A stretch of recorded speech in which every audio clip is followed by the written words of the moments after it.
Welcome to a brand new episode of Extreme Metal Television. I'm your host, James.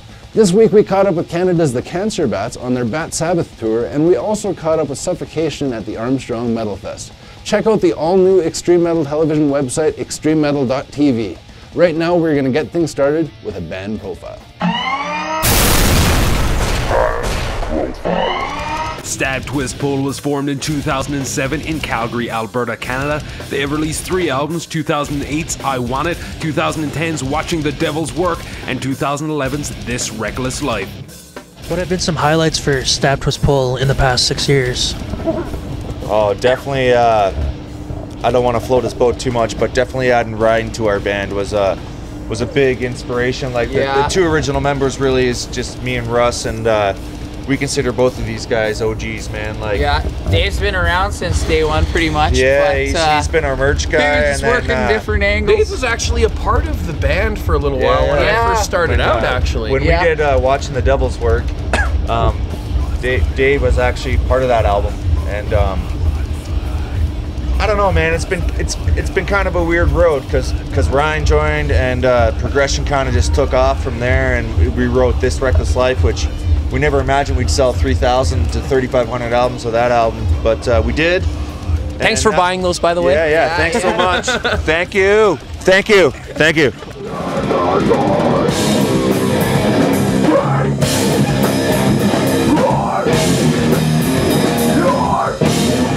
So you guys are putting out a new album sometime this year. Can you tell us about it and tell us about the songwriting process? Aggressive. Yeah. Super aggressive. Ever since we had a review, I can't remember what magazine it was, but they had said that because of the amount of double kicks that I have added to our music, we are now not hardcore, we're metalcore. And we just decided, to all the people that decide, you know, what a genre is, we're just going to be Stab.Twist.Pull. And, you know, I might have gotten more aggressive in my playing, but these guys are matching that, so... We all just feed off each other when we write. And it's flowing. I mean, we are shitting out songs a day, so people are going to get their fill.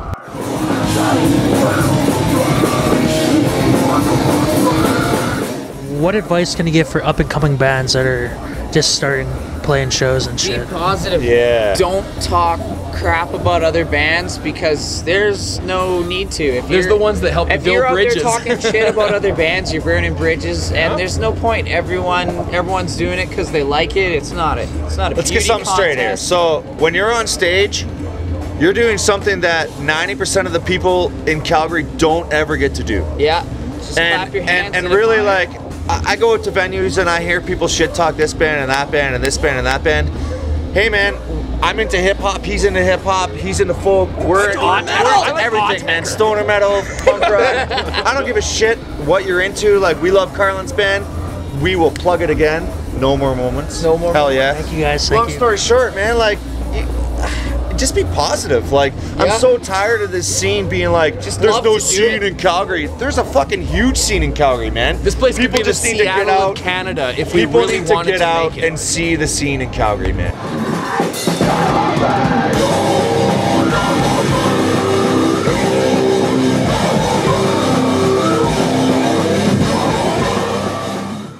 All right, we're Cauldron, and you're watching Extreme Metal Television.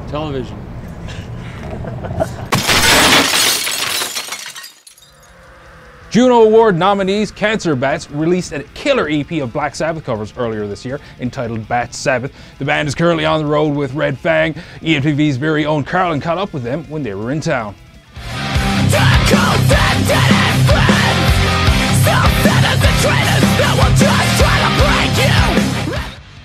First things first, let's talk Bat Sabbath. It's our Black Sabbath cover band. Yeah. Yeah, it kind of started as like a funny thing. A couple years ago, we were playing a festival in England called Sonosphere, and they had a band drop off, and basically they wanted a band to play after Slipknot, who were headlining, so that the campers that were staying, who wanted to stay up and drink and party, didn't have to go to bed really early. So they were like, "Oh, we had something to go to." Yeah, they're not gonna. Yeah, because we didn't play, wasn't. No. But it was just they wanted to keep it going. And so we they asked us if we could do any covers, and then and as a joke, I wrote back. I was like, "Oh yeah, we'll do Sabbath covers and call it Bat Sabbath." And then they were like, "Oh, that'll be the best idea. You have to do it." And then so we're like, "Okay, we have to do it." And we learned, like a half-hour set, and it went over really well. And then we kept kind of getting requests to do it more, and then we kind of kept it up as like a fun thing. And then now, after we recorded an EP for the reissue of Dead Set on Living. Of all Sabbath covers, we thought we'd take it out on the road and do both together in one night.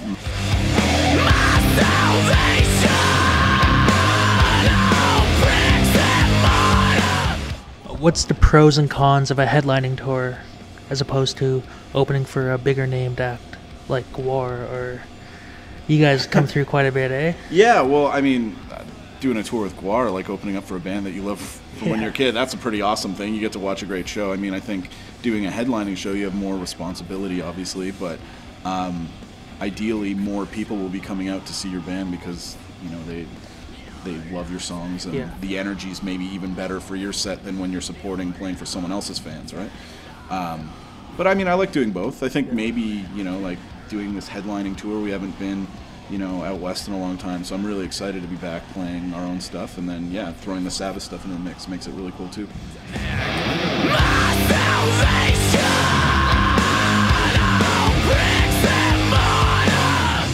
What do you guys prefer, playing clubs like this, Commonwealth, or big festivals?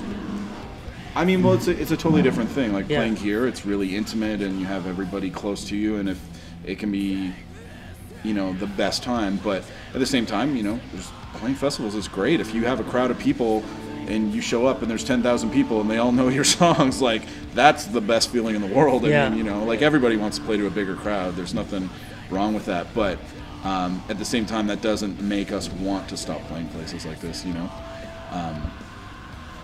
We're always happy to come and tour Canada, and if we're playing bars or large venues, it's all the same. Like, we're just as excited.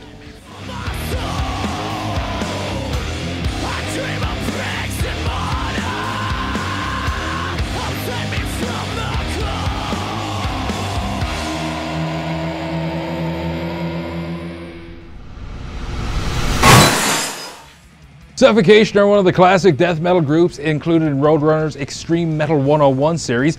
Each digital box set includes 5 extreme metal albums from Roadrunner's back catalogue, including Suffocation's Pierce From Within.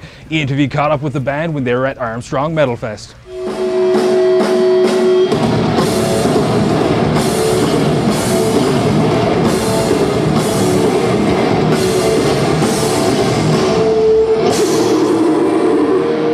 Armstrong Metal Fest, are you excited to be here? Am I allowed to curse? No. Absolutely. Fuck yeah. And I'll kill your mother and your parents in their small bedroom of 2.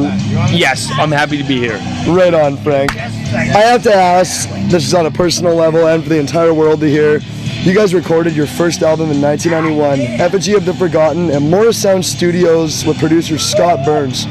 This guy was an unreal figure in the early death metal scene.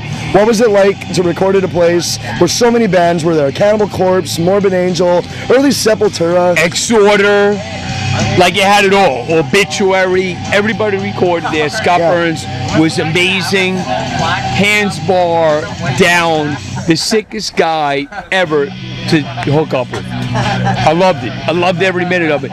But we also did come in. I did come in Frank style, and I was amazing. I was amazing. I was amazing. Effigy of the Forgotten, my friends, check this out. For those of you who don't know this, and I'm going to lay it out for you right now because I'm that good. I laid that shit down in one take. One take, motherfuckers. Nobody knows that. One take, Jay. Except Effigy of the Forgotten, right? I didn't have to play around. I did not have to play around. I laid down my vocals because I'm brutal.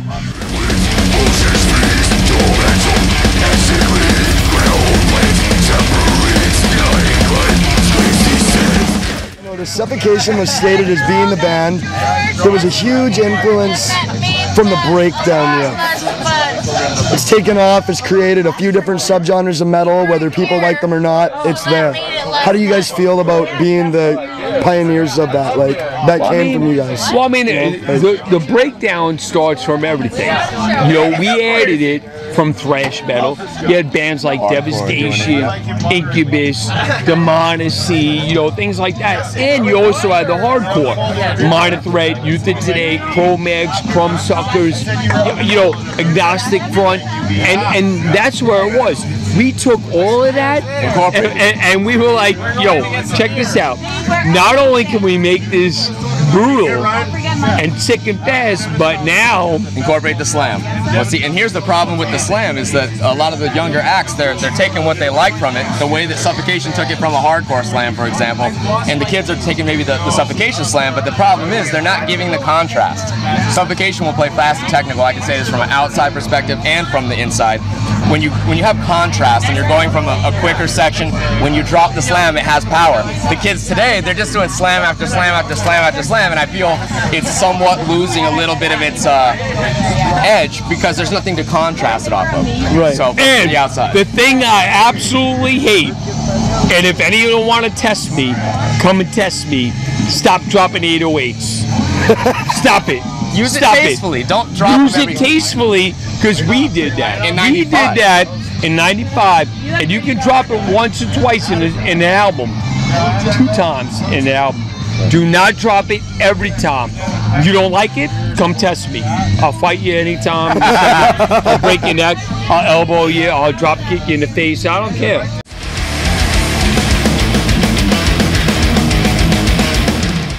A lot of people are bummed out about no Mike Smith on the album, but you guys seem to have done quite well without him. Like it's not that means anything towards the writing of the album, but how did it differ with Mike not in the band, as he has been a big part of Suffocation's Mike was writing career? a lot of the material, you know. I mean, again, Mike's brutal as fuck. Great player, great mind, you know, good writer. He's one of the best death metal drummers of all fucking time. And like, listen, I am still top core friends with Mike. Mike, though, was in a situation similar to what I am. You know, he can't really tour as much anymore. He's got a family, this, that, and the other thing. And, like, you know, he could still play. And he's still playing right now. I feel like the writing with the new album was somehow easy for Terrence and I to just focus. And, you know, instead of Mike doing a lot of contributing, it was mostly like Terrence, you know, Frank jumped in, Guy jumped in, and then Dave had joined the band, and we basically handed him the material, and so he just wrote the beats. Where in the past, Mike would write the material too, so there was a lot of songs on Souls, Suffocation, self-titled, and Blood Oath. And Blood Oath. Mike wrote the whole song. Music, lyrics, guitars, everything. Guitars, everything. So he's a brilliant musician. Very good musician composer all around.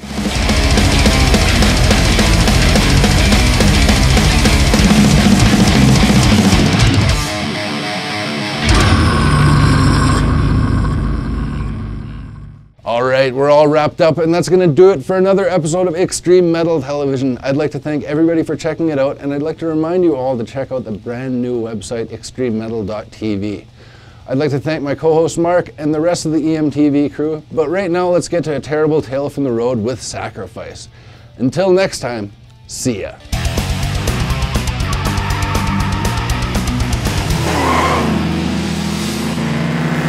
We had a motorhome. And we're going through. Oh, okay, now I remember. Okay, Yeah, it was really cold. Like it was, you know, minus 40 or whatever. We're touring in the winter, and we were way up in northern Quebec, somewhere like Rimouski or I don't know where.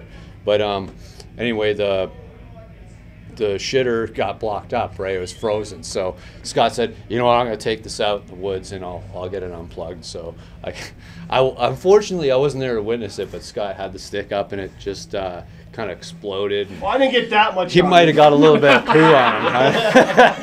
Huh?